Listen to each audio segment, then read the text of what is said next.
If you watched my collection dump customer wrapped rolls penny box, then this is the other box, the bank wrap box that Jim sent me. Before I get into it, I just want to show you guys how damaged the box is and how damaged the rolls are. We have partial rolls for a few of them, and I think we have a good 45 or 46 rolls and a few other ones that are damaged. But we've got most of a box, so I figured, why not hunt it?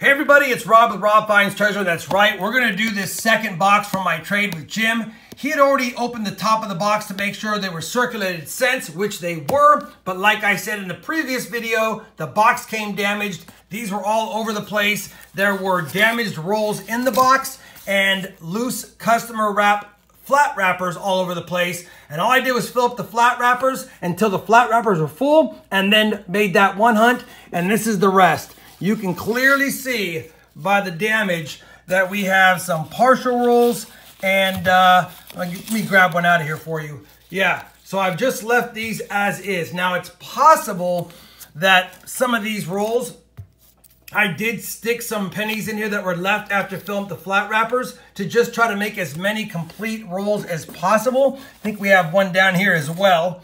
So we could have some of the copper from the last customer wrap box in here, but probably not. We definitely won't have it in any of these full rolls, but maybe in these beginning rolls. Either way, if I count correctly, I believe we have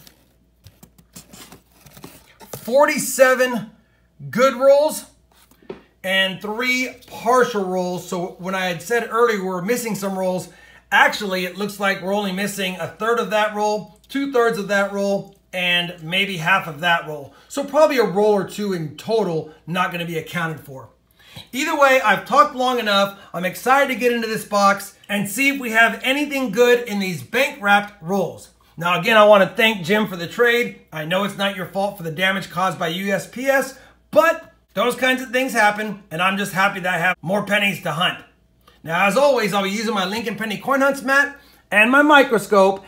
And if you'd like links to those, I have them listed down below, and I'll put a link to my mats and likely my scope up here throughout the video. All right, let's crack into the damaged rolls first and save the intact rolls for second. So nothing in those 3 partial rolls. I'm cracking into roll 4, and I just remembered I didn't let you guys know where the boxes came from. The customer wrap and this bank wrap box comes from Washington State, which probably indicates why we had a lot of DNS minted coins in those customer wraps. Hopefully we find some more DNS minted coins in the bank wrap. All right, let me get back to the hunt, and I'll loop you in if we find something. We're on that roll 4, and I found a Canadian, and that would also explain why we found so many Canadians in the customer wrap as well, being from Washington State. I may or may not film all the Canadians in this hunt because I'm imagining there's going to be at least 5 to 10. But if I find anything older in the Canadians, I will bring you in. Roll number 6, and we have our first wheat cent. 1951 Denver. We're on the board. Roll number 7, wheat cent number 2. 1958 Denver. Roll 15, and we're going to have wheat cent number 3 already of the hunt. And this one is a 1956 Denver. Roll number 20, and I didn't check the other sides for any enders, and I guess good thing I didn't because we have got a wheat cent ender on the other side of this roll. Let's see what year it is. That wheat cent ender is going to be, I think it's a 46S. And it is. There is an S over D, but I don't see it. I'll have to take a closer look off camera. But either way, wheat cent number 4, and it is the oldest of the box. Roll 33 of the box, and wheat cent number 5 is going to be facing us. Last year, 1958D. Definitely brown, but pretty good detail overall. And we'll take it. Very next roll, roll 34, and we have another 1958. Denver wheat cent, number 6. Roll number 38 of the box, and we have found a variety. I've got a 1960 D under the scope, and take a look at that D over D. Now it's odd, it looks like it's the FS 502 kind of, but it also looks like it's RPM 038.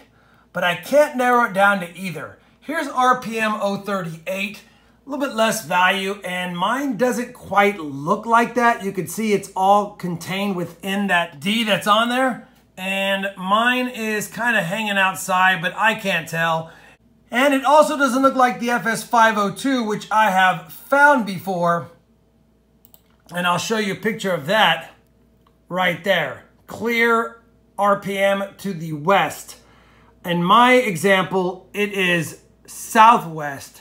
So kind of an oddity. I'm thinking best guess, it's probably the 38 with some damage, but I can't compare it, and there's hundreds of RPMs from 1960 Denver.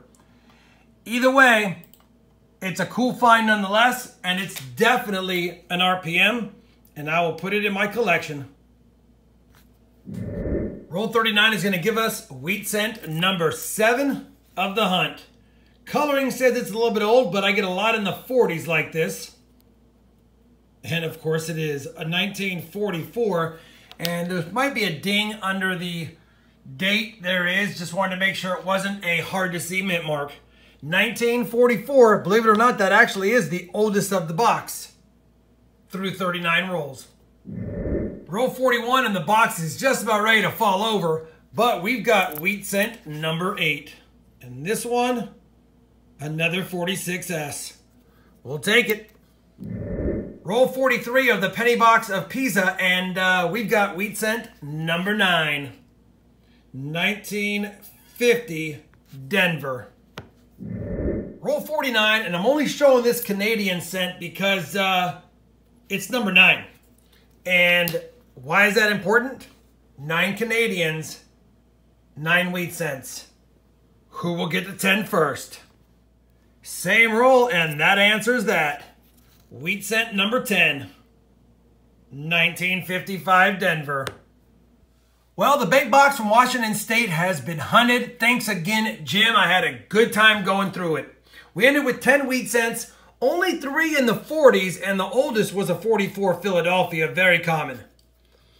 We got 9 Canadians, 3 59s, 3 decent Lincoln Memorial cents that I'm going to keep, a 59, a 63D, and even though this 73S is not completely perfect, it is a 73S, and those are harder for me to keep and find. Well, I guess to find, not to keep. And then we got 169S. I thought we'd find more in that box, but we didn't, only one. And we did find that 60 D over mint mark, and it's actually in pretty nice shape overall, despite some environmental damage. Kind of light on the copper, but not really light on the fines. I'll take that all day. Hopefully you guys enjoyed this Washington State penny box hunt.